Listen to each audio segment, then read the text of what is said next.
everyone, Krista Moser here. Today I thought I would show you how to sew bias binding onto a scalloped edged quilt. So scallop edges are really fun. They can make a simple quilt look really interesting and a lot more complicated. So what we have here is what's called a scallop. So it's got a hill and a valley. Sometimes those valleys come to peaks. The way I do my scallops, it's just a rounded hill and a rounded valley, so they're a little easier to bind that way. So some of you may have seen my YouTube video last year on my scallop border template. So that's what I use. It's a Creative Grids template where you've got your corners and then you have the choice of a small, medium, and large scallop. So that's just how deep that scallop would be cut. I like to use this on simple quilts and just make them look a lot more complicated. So that's what I've got here. Many of you probably saw my blog from last week on the piecing of this charm square quilt, and then I just added a border to the outside edge and then cut it as a scallop. So it's going to be very sweet. It's really an easy project to do, so I suggest you go look at the blog from last week at kristamoser.com and see how to make the actual quilt part of it. And today is the scalloped edge and the binding of it. So what you need for a scalloped edge is bias binding. So what I've already done here is prepped my binding. Bias binding, unlike regular straight of grain or cross grain binding, which is just cut as strips and sewn together, it needs to be cut on the diagonal. So I actually did a YouTube video a while back on how to cut your binding on the bias and then sew it end to end. So I've actually already done that. I will put a link to that video in the description. I'll also put a link to the video on how to cut your scallops in the description as well. So all of that will be there. You can watch those videos and figure out how we get to this point. So once you're here, you've got your binding all prepped. I've pressed it in half. Now I cut my binding 2 1/4 inches. I like a nice kind of dainty binding, so 2 1/4 inches is really kind of nice for that. And then I've got my quilt all quilted. I marked my scallops and quilted up to the scallop and then trimmed the batting and backing away. And so it's all ready to go. So where to start? I'm actually going to sew my binding to the back of the quilt, roll it to the front, and top stitch it down. So you can do this whole process the other way, sewing it to the front, rolling it to the back, and then hand stitching it. That's a little more orthodox, but I tend to do double machine binding. So I'll sew it to the back, roll it to the front. So when I get started here, what we've got, you can see the edge. I've got hills and valleys. So I'm actually going to start my binding just on the slope of a hill, headed up. So I'm going to leave this section here in the valley wide open. So let me grab my binding here, and just like any binding, you leave yourself a good tail to start with, maybe 6 inches or so. So I'm actually just going to start here with a nice tail in the valley. So I'm kind of on the upside of the hill, and when I've sewn all the way around and I come to join those two, this end and the end coming into it, I'm going to stop on the other, just on the downside of the hill, leaving most of this valley open so that I can get my join nice and even. Now I don't pin the binding on, I just sort of feed it into the machine as I go, and that is part of the technique I'm going to show you. There's a couple things that are important because we've got hills, so that's an outside curve. Bias binding will stretch, it's manipulatable, and so that's really important because as you're going the outside curves, you need it to really curve and curl over the top. And then in the valley, it's cupped. So you're going to give your binding just a little tension. I'm going to kind of tug on it just a little bit. Not a ton, but just a little bit so that it really sucks into that valley. So that is something I'll just walk you through here. So I'm going to get a camera close to the machine and I'm going to start sewing. Okay, so what we've got going here, I've got it in the machine and I'm on just the crown of the hill. So I'm just going to use my fingers and just kind of place the binding around the crown of the hill. Now I'm not stretching it here. I'm actually kind of doing the opposite of stretching. I'm almost feeding a little extra in. And I'm just going to get started with a little back stitch.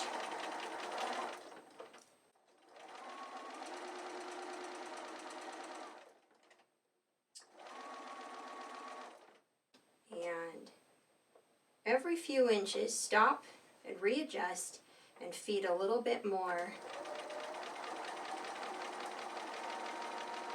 in. Okay, I made it around just the crown. Now I'm going into the valley. So here again, now this is the side that you give it a little stretch. So coming into the valley, I'm going to tug it so it pulls it a little bit snug.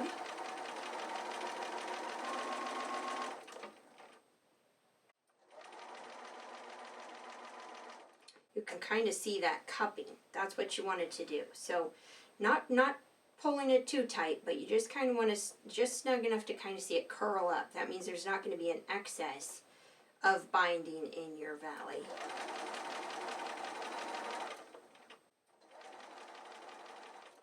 Okay, so now I'm coming to the corner where I'm going up a hill, and this is actually the corner, so the hill kind of goes much more rounded.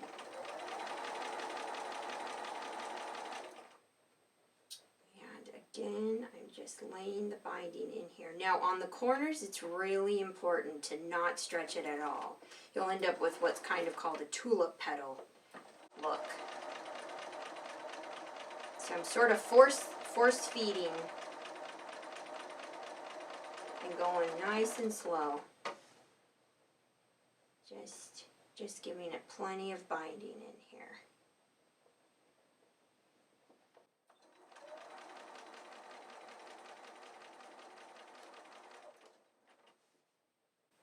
Every few inches, make your adjustments. Make sure there's plenty of binding.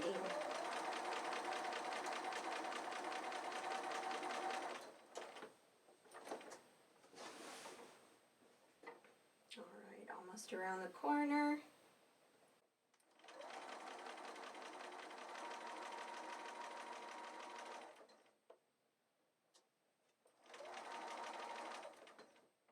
Okay, down the valley of the next side now. Okay, now I'm back to putting a little tension on it, just a slight tug.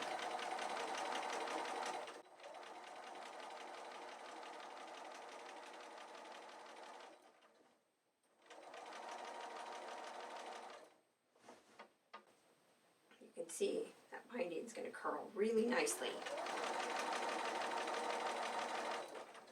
And up the other side. So you just continue this process. The hills get a little extra binding, the valleys get a little tug. I'm just going to continue to work my way around. You can kind of see the hills. They sort of do this like lettuce leafing. That's good. That's very good. When this wraps around, that's going to fit well. And then the valleys, you can kind of see them curling up or cupping. And that's good too, because now when they pull to the other side, they're going to be nice and snug and everything will lay flat. So I am just going to keep moving here. A little extra on the hills, a little snug on the valleys.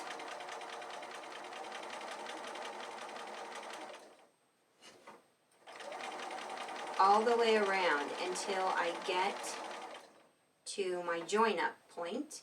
And once I do that, well then I'm going to stop at just at the crest of the opposite hill, leaving myself about, well, as much as possible, but about 10 inches maybe, 8 or 10 inches of open space to join my two ends.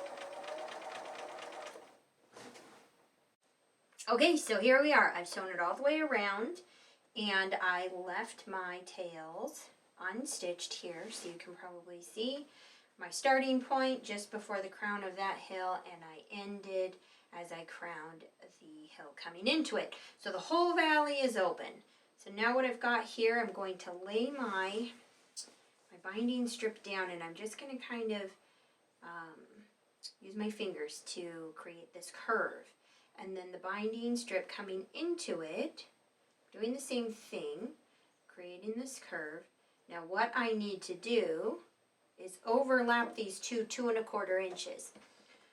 That's because my binding is 2¼ inches wide. Now if your binding is 2½ inches wide, you would overlap them 2½ inches. And you can see here I drew a blue line. So I got my overlap and I I drew my blue line, and I'm just going to use some scissors and cut just beyond that line, or just right up next to it. Okay.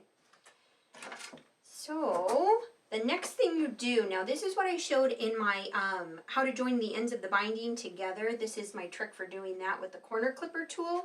So I'll put a link to that video below this one as well in the description box, and you can go watch that to see how I do this, because I really walked through the process and it might be good for a close-up, but I'm just going to quickly do that here. Now I've overlapped the two of them the same width that they are. So I've opened them up. I'm going to place them down right sides together. I think I'll put a couple pins in here just to hold everything in place, just so I don't have too much shifting.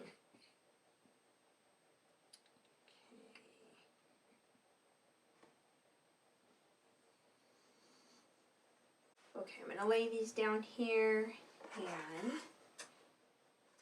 using the 2 1/4 inch line on the corner clipper here, I can trim my ends. So now they will match up beautifully. So I'll put some pins in here and carry on.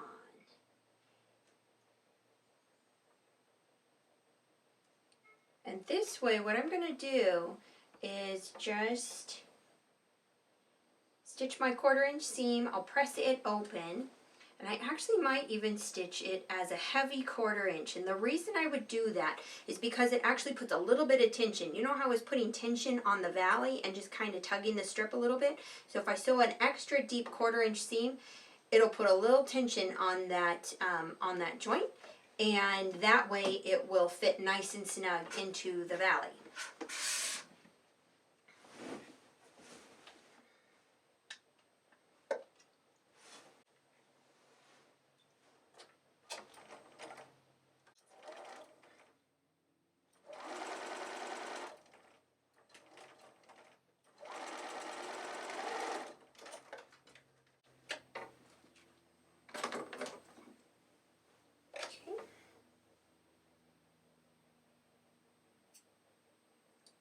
Press this open.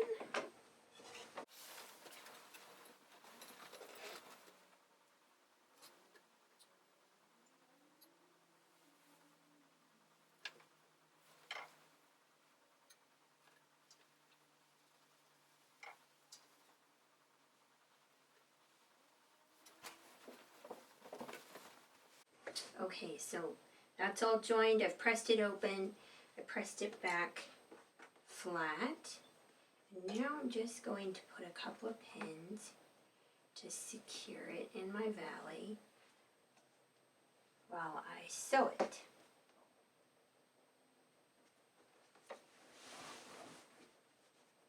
I'm just going to sew it from one edge to the other.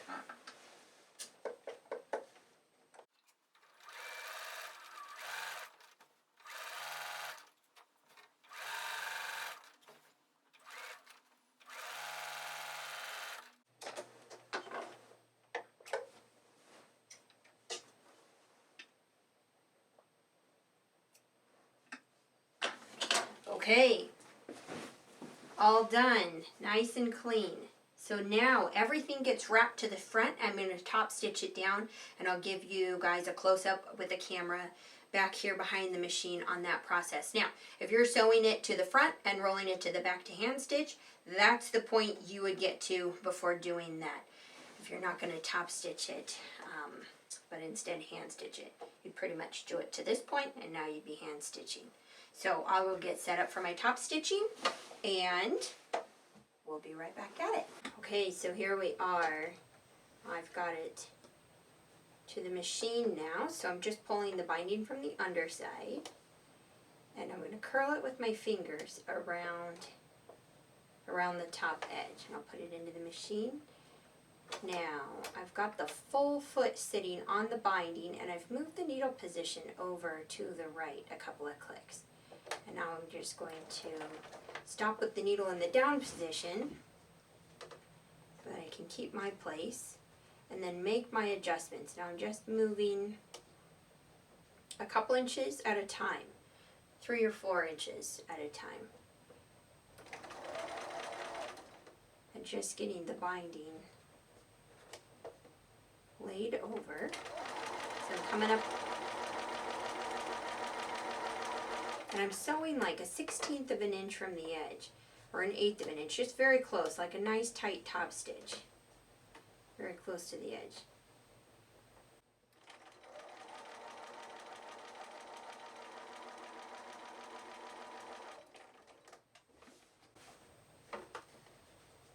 Okay, over the top of the hill and now headed down the valley.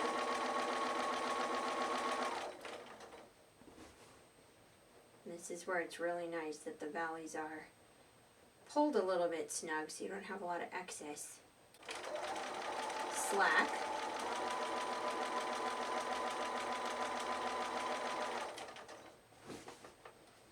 And then through the bottom of the valley and up the next hill, and this is a corner, so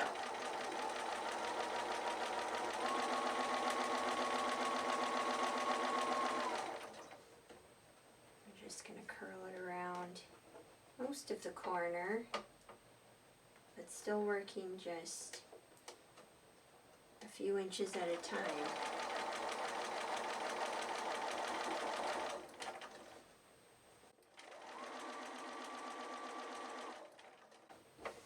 And it just naturally wants to cup around those corners.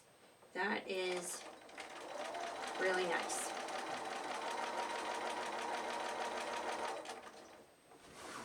This is why we cut our bias binding. Straight of grain or cross grain binding will not do this.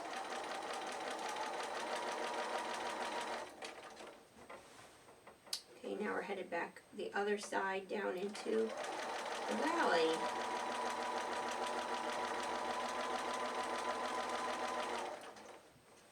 Little by little.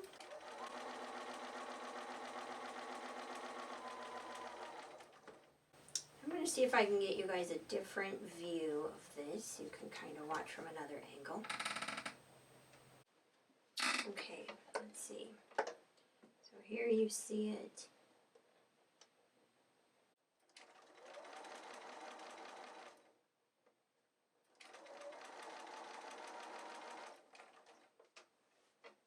Coming up on the hill, pull, pull, pull, and let it just curl around.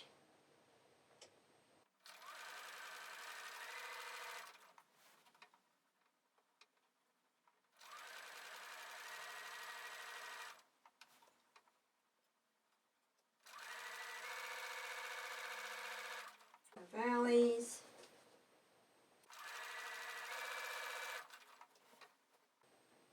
And towards the hill on the other side. So I'm going to keep doing this. Hills and valleys, and you can see if I can show you just how close of a stitch at the edge of the binding there. Here you see it on the back side, so it's really tight to the binding. It's still visible, but looks pretty even. Some of that just is practice, practice, practice. But I'm just going to keep working my way around the quilt, and then we'll come back when I've gotten the last hill and valley done. All right, here it is. It's all finished. So I've got my binding, wrapping the edge all the way around. Do you see how smooth that is? It is laying so flat, and the corners too. They lay nice and flat. Everything is really flat. What will happen if you pulled too hard on the outside edge is you would get sort of a cupping of the corners especially, but pretty much all the hills. And then the valleys might end up with too much fabric in them. But this method really hasn't failed me. It works really, really well. So that is how it's done. Just like that. So what I said earlier, and promised you, I'm going to put some links in the description box for everything to this point. So how to cut your scalloped edge, how to cut your bias binding on that 45 angle, and then how to join your ends together. Those are 3 other videos that I've done that will really give you the best results when it comes to binding. And then I think maybe what I'll also do is put a link to last week's blog, how to do this charm square quilt. So I just used some scraps in a charm pack that I had, and it's in the blog from last week called So Charming. So I'll put a link to that too if you want to make yourself one of these quilts. It's a very fun project. I hope you found something interesting, inspiring, and educational here. I hope it was helpful. Thanks for watching.